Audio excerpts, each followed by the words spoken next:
কাজের সূত্রে সারাদিনে অনেক মানুষের সঙ্গে কথা বলি। একটা খুব কমন ব্যাপার এখন শুনতে পাচ্ছি, বেশিরভাগ মানুষ বলছে আমি খুব অ্যাংজাইটিতে আছি এবং কিছুতেই বেরোতে পারছি না। দেখুন, অ্যাংজাইটি আসলে কি? ফিউচার নিয়ে অতিরিক্ত ভাবনা চিন্তা করা।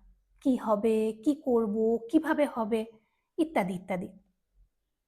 আপনি ৩টে স্টেপ ফলো করলে এখান থেকে বেরিয়ে আসতে পারবেন, যা আপনাকে আমি এক্ষুনি বলতে চলেছি। প্রথম স্টেপ, কোয়েশ্চেন।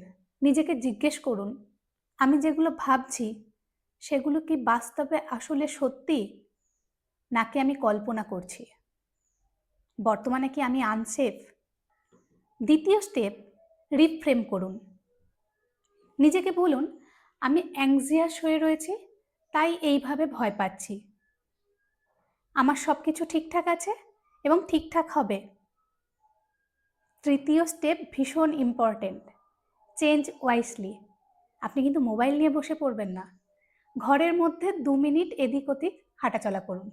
একটু ঠান্ডা জল চোখে মুখে দিন এবং পান করুন। তারপর ২ মিনিট নিজের শ্বাস প্রশ্বাসের সঙ্গে বসুন, ডিপ ব্রিদিং করুন। তাহলে আপনার ব্রেন শান্ত হবে এবং আপনি প্রেজেন্ট মুমেন্টে ফিরে আসবেন। যত আপনি প্রেজেন্টে থাকবেন, তত আপনি আপনার অ্যাংজাইটি থেকে বেরিয়ে আসতে পারবেন। চেষ্টা করে দেখুন, নিশ্চয়ই ভালো থাকবেন।